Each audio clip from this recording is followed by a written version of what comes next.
I want to forgive you. Well, what was this apology like? Like, was it like, how did you, because you gotta judge if an apology is sincere. Like, was it a quick text? Hey girl, been thinking of you, sorry. Hope the baby's cute. It was, the baby is cute for sure. But then it was also like an invitation to the music video. So you're like, oh, okay. So it's an apology to get me onto the music video, which the music video was a fake kind of reboot of Zoe 101 that she was orchestrating.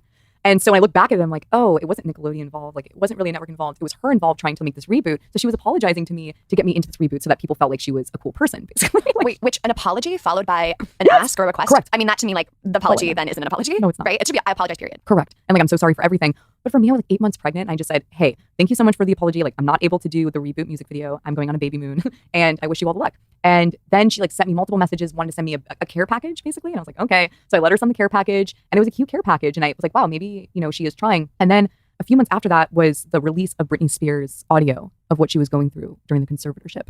And as a survivor myself of abuse, when I heard her speaking, it doesn't matter if she was personally not the warmest to me. You know, I had a fairly bad experience with her, but that doesn't deny or, you know, that doesn't put aside what she personally experienced. And when I heard her speaking about what she was going through and with her family, I like turned mentally to Jamie Lynn Spears and was like, what the fuck are you doing, basically? You know, like you're trying to like clear your tracks in a way. And what a weird time to be doing that, you know? And so basically Jamie sent me a text message saying, I want to send you something. And this wasn't the baby package anymore. It was about a couple weeks before her book release. I was gonna say, don't tell me she sent you her book. Oh yeah, she was going to. Oh no, she was going to without telling me what was in the book. Alice, didn't she lie about you in the book? Yes, multiple But then times. she sent it as a gift? She wanted to. I told her no. So basically she said that and then I said, hey, after what I'm hearing, like I don't feel comfortable you sending me anything and I just want like total space from you. And I kept it very like calm and chill, basically as chill as I could make it. And I was like, I just don't feel comfortable with you. I didn't know what it was. I didn't know her book was really coming out. And then 8 days later, all of a sudden people are sending me her book leak and it's just all these lies about me.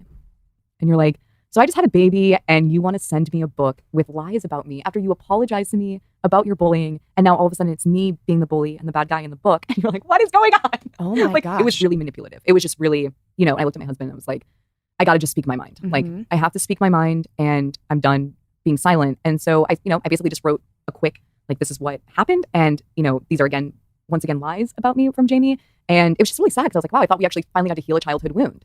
And we weren't able to because of, I don't know what's going on with her, but it wasn't able to fully heal. What's funny is that Britney Spears did give me an apology. Oh. And she gave me the best apology ever. And that fully healed the wound for me. Was that personally or on the internet? So she DM'd me on Instagram. First, she defended me publicly on her Instagram, saying like, you lied about Alexa Nikolas. And that was a huge moment for me because when she was yelling at me in that trailer, she was my pop idol. And then finally see my childhood pop idol defend me was just like a full circle healing experience. For people who And I got up there and Jamie ran to the back of the room, like really quickly. And my stomach kind of dropped. I was like, why is she running into the back of the room? And then Britney locked the door. And I just stood there. And I remember just kind of like backing up slowly. And there were like, you know, a couch area with a chair behind me. And I remember sitting down and Britney just kind of started yelling at me and telling me, you know, that I'm not going to work again, basically. And that, you know, she doesn't like what her sister's going through. And it was just like, it was a total blackout moment for me. I don't remember every bit and piece of it because I just remember seeing like the pop idol of my childhood, like yelling at me and telling me I wasn't going to have a career again. And are you thinking that Jamie must have told her Alexa bullies me? Correct. And so then Britney thought. Britney told me that, yeah. So she was telling Britney that. Okay, so Britney, was this in Britney's recent apology she Yes. sent to you? I didn't know the correct story. Mm-hmm. And she was going through her own thing and was pregnant and 8 months pregnant or something like that. You have like hormones going on and you have your family and then you have your whole past of being like a pop star in the early 2000s, which is so traumatic in my experience. Like just thinking about it and also just being a child star, you're like, that is not an experience where you grow up feeling like supported and well, you know? So that's what Jamie basically did, was told her something that was totally false. And I ended up facing the repercussions of that falsehood. And I remember just feeling like I was going to puke.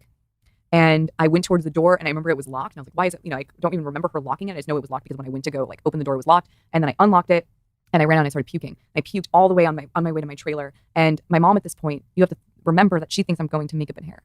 So she's thinking, okay, she's going to makeup and hair. She's safe. She's with Ian, you know? And then I come in bawling, crying, not being able to speak. And I ran to the bathroom and I'm in fetal position and I'm puking. And my mom's just hysterical because you don't even know. That's why I said in the Slime Time Live, like, for example, if you have predators on set, for example, and you don't have people acting accordingly, then a kid can get into a situation where they're not in a safe place. And thank God it was just Britney Spears. Like, thank God, like when I look back and I'm like, thank God I was Britney Spears and not a predator.